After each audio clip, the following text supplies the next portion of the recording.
conocer el Shema y aún de practicarlo y recitarlo y aprenderlo desde los 13 años. Ellos han hecho un trabajo muy firme que lo hacen, tanto en casa, pero a través de sus instituciones. Entonces, me llamó la atención porque a mí me ha gustado mucho también mirar el tema de familia. Uno encuentra que hay familias con problemas, que los hijos no siguen. Entonces, me llamó la atención cómo han hecho eso. Ellos lo han transmitido, pero porque han hecho un esfuerzo, porque ellos mismos se han sacrificado. Entonces yo digo, a nosotros nos falta mucho que aprender y que tomar cosas que podemos aplicar para llevar nuestros hijos al Señor. En este periodo vemos también el Reino Unido. Las 12 tribus de Israel vivían en paz bajo 3 reyes, Saúl, David y Salomón. Cada uno de ellos reinaron 40 años. Entonces fue un reino de 120 años. Nunca fue la intención de Dios que Israel tuviera otro rey aparte de él. Tenemos entonces, pero Israel quiso tener un rey como las otras naciones. Entonces Dios lo prometió y ellos habían rechazado a Dios y no a sus líderes, porque Dios le dijo a Samuel: no me rechazaron, no lo rechazaron a usted, me han rechazado a mí.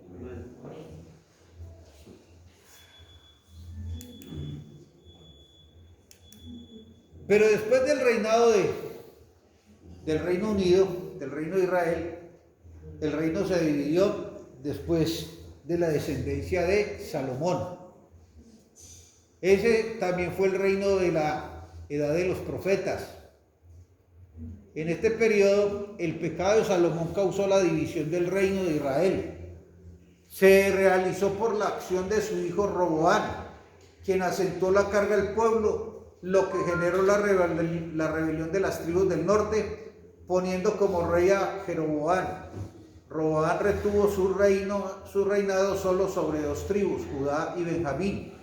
El reino del norte fue conocido como el reino de Israel y el reino del sur fue llamado el reino de Judá. El pecado de Salomón. Una de las cosas que Salomón los llevó, su pecado, fue sus mujeres. El poderío de un hombre, aparte que Salomón tenía sabiduría, tuvo riquezas, pero el poderío de un hombre se daba también por las mujeres que tenía, por los camellos, por el oro, por lo que él tenía, y Salomón tuvo eso. Pero las mujeres que él tuvo lo llevaron a la idolatría, a rebelarse contra Dios y pecar contra Dios. Eso llevó a la división del reino de Israel. La gran mayoría de estos reyes, principalmente del norte, fueron malos, lo que llevó a los profetas a advertirles de los juicios de Dios. Como una nación nunca volvieron. La tierra fue repoblada por los asirios, quienes se casaron con algunos judíos que habían quedado. De esta mezcla vino la raza de los samaritanos del Nuevo Testamento. Miremos un poquito el origen de los samaritanos.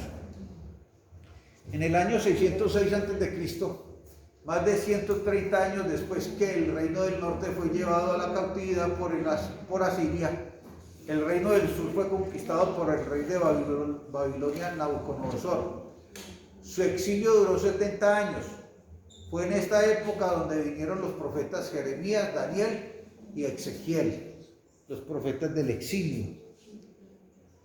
Fue en esta edad de los profetas en donde se vio la gloria de Cristo, profetizada entre otros por Isaías, además por las profecías tocante a la dispensación del Espíritu Santo de los posteriores días sobre la nación de Israel, de su restauración.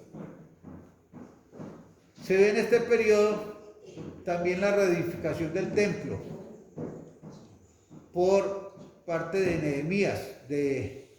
Al terminar el exilio, Israel regresó a su tierra. Fueron varias expediciones comandadas por Zorobabel, Esdras y Nehemías.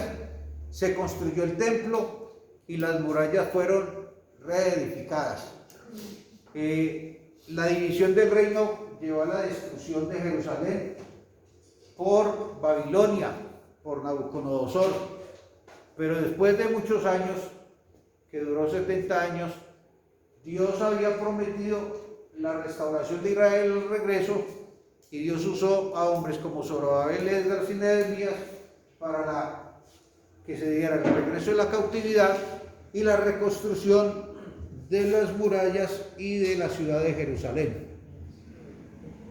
Pero el pueblo seguía inclinado al pecado, lo que ameritó que, de nuevo, la reprensión de los profetas, especialmente Malaquías. Vemos en este periodo a Juan el Bautista. Juan el Bautista, aunque su ministerio lo desarrolló en el Nuevo Testamento, Juan el Bautista es el último profeta de la ley.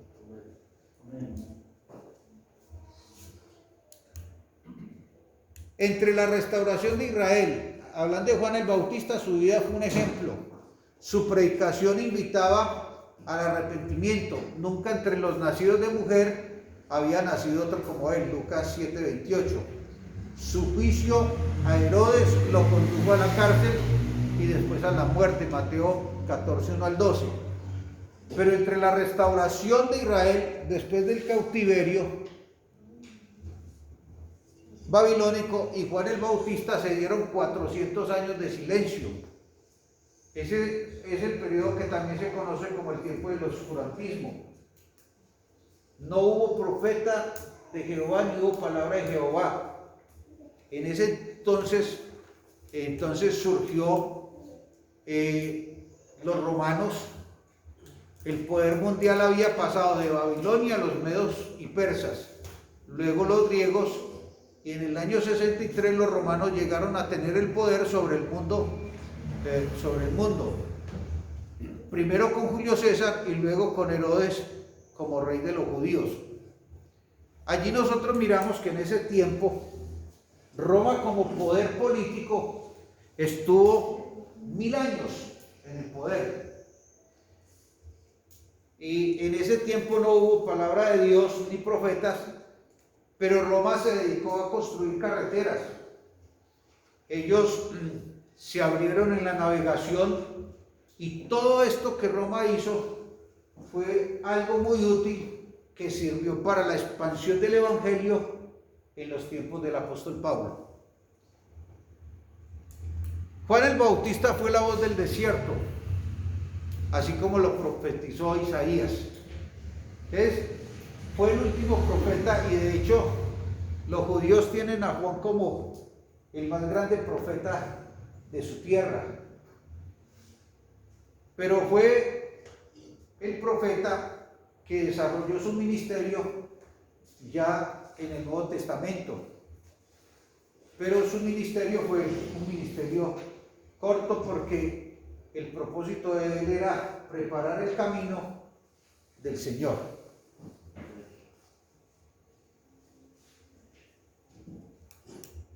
Y vemos el cumplimiento del tiempo, Jesucristo, la esperanza del mundo.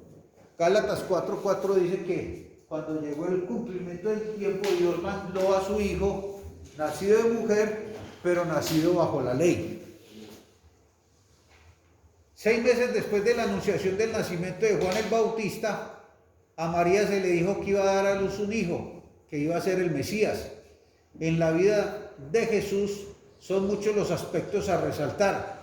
Entre ellos tenemos entonces los hechos más importantes de esta dispensación de la ley con relación a Cristo: su nacimiento, su preparación, su bautismo, su ministerio terrenal, sus milagros y enseñanzas, su juicio, muerte y crucifixión, y su resurrección y ascensión. En todo este desarrollo relacionado con Cristo, nosotros miramos parte de la introducción ya del Nuevo Testamento y miramos que cada uno de los evangelios no es que hayan 4 evangelios, sino que hay un solo evangelio. hay 4 evangelistas. Es como decir, vamos a escoger y vamos a hacer un ejercicio. ¿A quiénes les gusta la fotografía? Necesito 4 que les guste tomar fotografías en el celular. Pasen aquí adelante, por favor. Con celular en mano.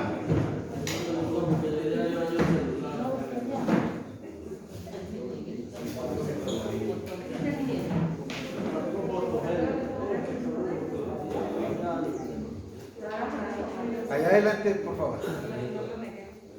Necesito otros 2. A ver, ¿dónde están?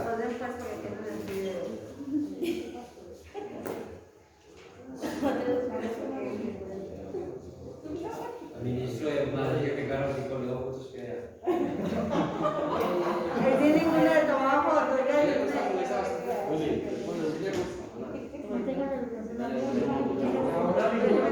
Bueno, vamos a hacerlo democráticamente. ¿Quién es el más aficionado de los que ustedes conocen? La hermana. ¿Y cuál sería el cuarto? Ahí le sigue la hermana Marlene. ¿Cuál sería el cuarto?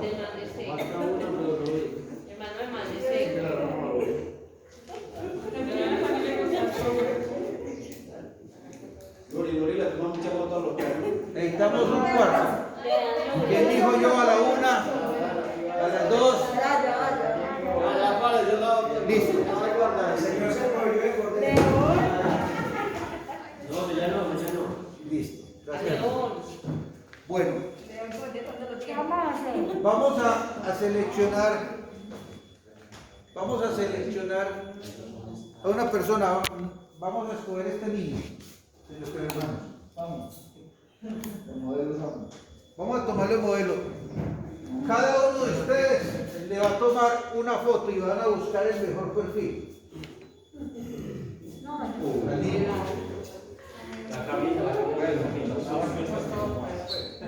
Entonces pongamos una silla y sentamos el niño ahí en la silla o lo paramos ahí en la silla. Usted va a organizar el niño para tomarle la foto. Ahora el estilo de ahí. Entonces, de a uno. No a la vez, sino que cada uno va a tener su momento. Bueno, comience, hermana, bien pueda.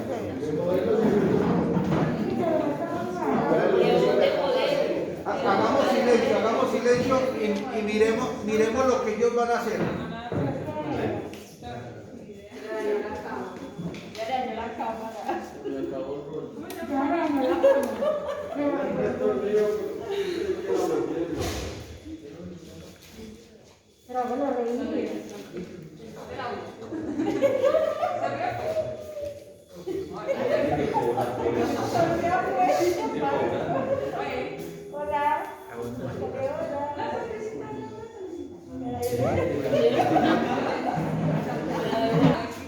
Los siguientes.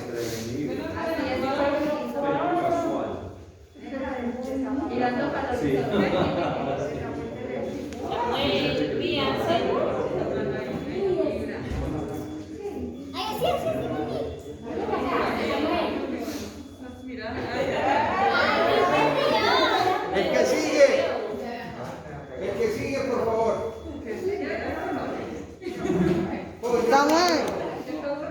Samuel.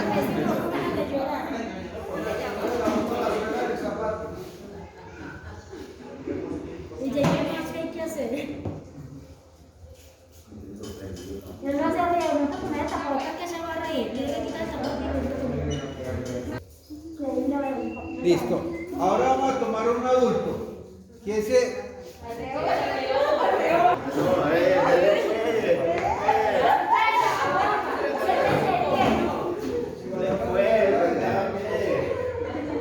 Pero todas tienen que ser sentadas. Una sola foto. Todas tienen que ser sentadas.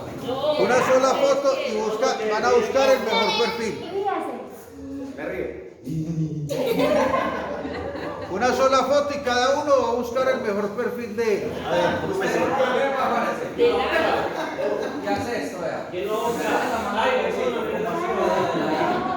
Exactamente. De espalda, de espalda. Uy, papito.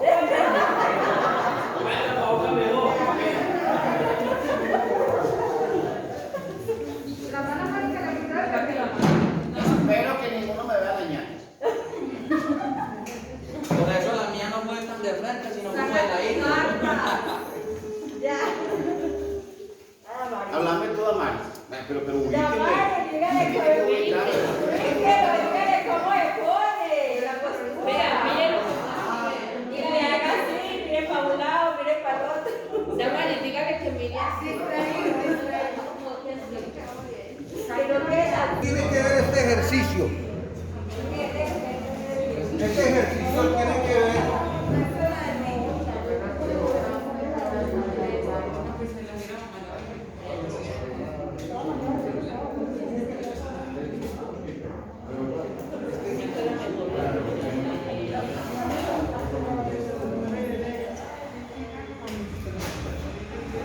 Sí. Yo decía, no le estamos escuchando porque no te estamos viendo. Les decía que el ejercicio que acabamos de hacer tiene que ver con lo que es el Nuevo Testamento. Amén. Les decía que no hay 4 evangelios, sino un solo evangelio. Hay 4 evangelistas. Cada evangelista es como haber seleccionado a los 4 hermanos para tomar una foto, tanto del niño como del hermano. Cada uno tomó su foto y buscó el mejor perfil. En el caso de la foto del hermano, ganó la hermana por el perfil que está allí sentado, en la posición. De la foto del perfil del niño hay 2 muy similares, pero si ustedes miran, cada uno de los que hicieron el ejercicio buscaron su mejor posición. Al niño uno le organizó el cuello de la camisa, al hermano le dijeron párese de esta manera. Eso hicieron los evangelistas. Mateo se enfocó a los judíos, que presentó a Cristo como rey. Marcos miró a Cristo como siervo.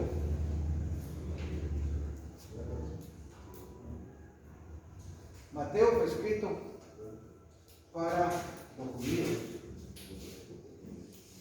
mientras que Marcos fue escrito para los romanos. Los romanos eran gente muy ocupada, que no tenían tiempo, por eso es el evangelio más breve. Mientras que Lucas presenta a Cristo como el hombre perfecto. Y fue escrito a Teófilo, un alto dignatario del gobierno en ese entonces. Y Juan fue escrito a todos y presenta a Cristo como Dios. Uno hace énfasis, Lucas hace énfasis en las parábolas, otro hace énfasis en los milagros, pero si usted mira el Evangelio de Juan, los milagros y todos los hechos que Juan presenta a Cristo como Dios. Entonces, son particularidades esenciales dentro del Evangelio, y cada uno miró y se interesó por buscar e indagar. Cuando usted lee el capítulo 1 de Lucas, Lucas dice que él quiso poner el orden de los hechos y acontecimientos que entre ellos habían sido notorios. Entonces Lucas, aparte de ser médico, era historiador y se dedicó a investigar y a profundizar en los hechos de la vida de Cristo. Allí es donde nosotros miramos que cada evangelio, cuando usted estudia el evangelio, usted no puede muchos dicen, pero es que los evangelios no coinciden, que uno dice una cosa a otra. No, cada evangelista vio su mejor perfil de Cristo y se enfocó en lo que él era de la manera como lo presenta, que es algo importante tenerlo para tener claridad en el conocimiento del Nuevo Testamento. Entonces quería esa connotación y el ejercicio para que entendamos muy bien lo que es el enfoque del Evangelio. Entonces cada evangelista nos presenta algo particular del Señor.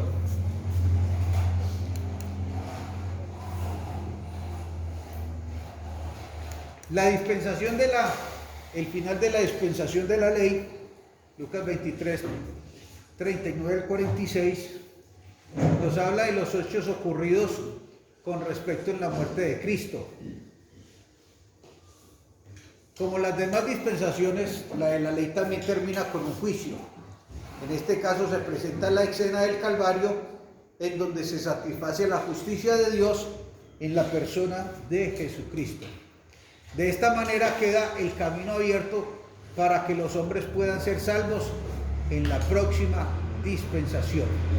Entonces, hay que entender que la ley fue dada por Moisés, dice Juan en el capítulo 1. La gracia fue dada por Jesucristo.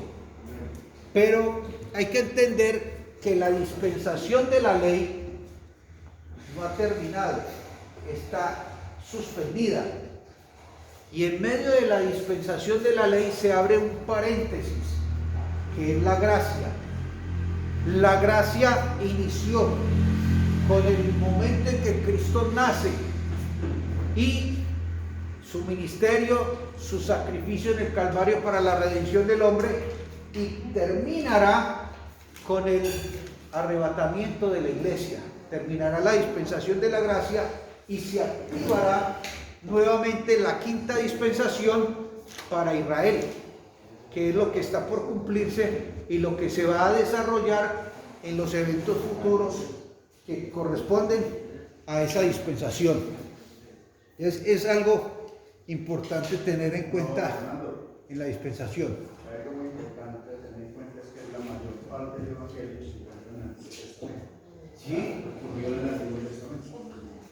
Claro, porque es que hay algo muy importante lo que dice el hermano Freddy, que es algo importante para entender el Nuevo Testamento. Hay que entender el Antiguo Testamento, porque está sustentado. El Antiguo Testamento nos habla de las profecías mesiánicas y de todo el desenlace que iba a surgir dentro del Nuevo Testamento, pero está dado, condensado todo el Evangelio. Su esencia está dentro del Antiguo Pacto y las promesas que Dios hizo a los profetas en el Antiguo Testamento. Entramos a la sexta dispensación.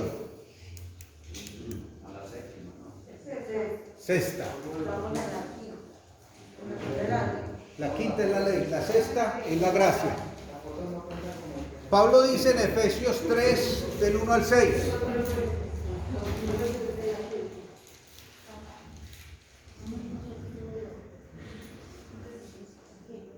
Pablo dice: por esta causa yo, Pablo, prisionero de Cristo Jesús, por vosotros los gentiles, si es que habéis oído de la dispensación de la gracia de Dios que me fue dada para vosotros, que por revelación me fue declarado el misterio, como antes os he escrito brevemente, leyendo lo cual podéis entender cuál sea mi conocimiento en el misterio de Cristo, misterio que en otras generaciones no se dio a conocer a los hijos de los hombres, como ahora es revelado a sus santos apóstoles y los profetas por el Espíritu, que los gentiles son coherederos y miembros del mismo cuerpo y copartícipes de la promesa en Cristo Jesús por medio del Evangelio.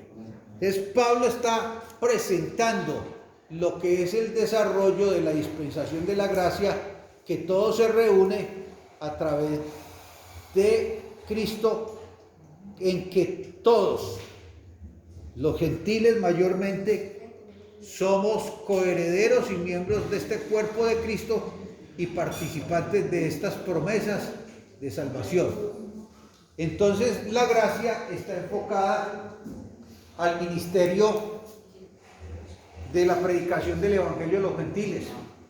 Nosotros encontramos que Pablo fue el apóstol a los gentiles a predicar el Evangelio a los gentiles. Nosotros los gentiles vivimos hoy en la dispensación de la gracia de Dios. Esta presente dispensación era un misterio antes. Dios lo mantuvo oculto en los siglos. Por eso, cuando usted mira las profecías de Isaías y cuando Dios le dijo a Moisés, que lo llamó, Moisés le dijo: Señor, y si me preguntan quién es usted, ¿yo qué digo? Él les dirá: yo soy el que soy. Los hijos de Israel no pronunciaron el nombre del Señor, que son de las letras consonantes del tetragramatón hebreo, Hebreos en Éxodo 3:14, la connotación de la letra YHWH. Ellos, por temor al tercer mandamiento, Éxodo 20:7, no tomarás el nombre de tu Dios en vano, no pronunciaban el nombre de Dios. Entonces era algo que no había sido revelado. Ellos llamaban Adonai, que significa Señor, o Elohim, que significa Dios. Cuando ya se dio el conocimiento de las letras vocales, los eruditos tomaron la A de Adonai y la E de Elohim para darle una pronunciación al nombre de Dios en el Antiguo Testamento. Pero era un misterio oculto. Por eso el Señor le dijo a Isaías 52:6: por esta causa mi pueblo sabrá mi nombre en aquel día, porque aquí yo mismo que hablo estaré presente. Entonces, el misterio de los siglos que estaba oculto para ellos ha sido revelado a nosotros a través del Espíritu Santo por los profetas, que nosotros hoy como gentiles somos coherederos de esta gracia de la vida. Esta dispensación de la gracia fue introducida cuando se levantó el apóstol Pablo y le reveló a él el misterio de Cristo. Antes de la dispensación de la gracia, los gentiles estábamos lejos, sin Cristo y sin Dios en el mundo. El nuevo apóstol, Pablo, es el apóstol a los gentiles. La dispensación de la gracia también recibe el nombre de la dispensación del Espíritu Santo o de la Iglesia. O también se llama los Hechos de los Apóstoles, como lo conocemos en la traducción de la Biblia. Tiene su inicio el día de Pentecostés, Hechos 2, capítulo 2, 1 al 4, con la venida del derramamiento del Espíritu Santo sobre los creyentes. Y esta dispensación aparece lo que en ninguna otra habría existido: la iglesia. A partir de aquí es que Dios cumple su propósito con cada uno de nosotros, pero cada uno de nosotros hoy somos parte de la iglesia de Cristo. Por esa iglesia que Él murió, por esa iglesia que Él compró a precio de sangre. Los hechos importantes de esta dispensación. La sexta dispensación se ha caracterizado por la salvación abundante que Dios ha desplegado a todas las naciones. La iglesia ha sido el canal de salvación para millones de personas en todo el mundo. Y a través de todas las épocas, sin embargo, el hombre no ha aprovechado la relativa facilidad que Dios ha dado para ser salvo y ha seguido su carrera desenfrenada, haciendo caso omiso al llamado de Dios. Entonces, hoy Dios salva a la humanidad. Los méritos son el sacrificio de Cristo. Pero la iglesia, nosotros, cada uno de nosotros como iglesia, jugamos un papel importante en la salvación del mundo, porque el Señor nos puso como luz del mundo. para que seamos luz, para que seamos sal de la tierra. Entonces, nosotros somos llamados a que a través de la iglesia el mundo conozca a Cristo. Esta penúltima dispensación, como las demás, termina en el juicio, y en este caso será la gran tribulación, periodo durante el cual Satanás toma dominio de la tierra para engañar a sus moradores. En esta dispensación toma fuerza el mensaje apostólico. Se practica el bautismo en agua en el nombre de Jesucristo. Se recibe el bautismo del Espíritu Santo. La santidad se convierte en un modelo de vida. Saulo se convierte en el apóstol a los gentiles. Se inicia la obra misionera. La persecución esparce la antorcha del evangelio. Llega la época del oscurantismo. Aparece la reforma. La iglesia vive los últimos días sobre la tierra y se espera el arrebatamiento.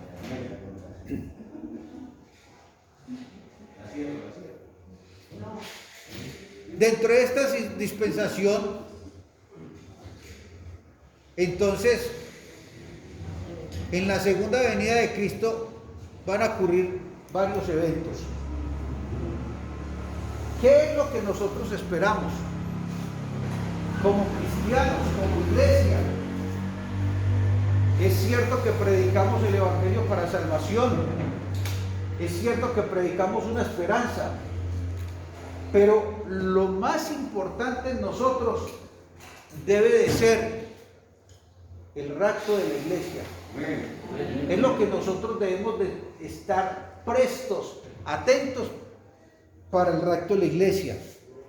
Ahora, es importante que entendamos que hay este término, la venida de Cristo. Muchos piensan que la venida de Cristo será el arrebatamiento de la iglesia.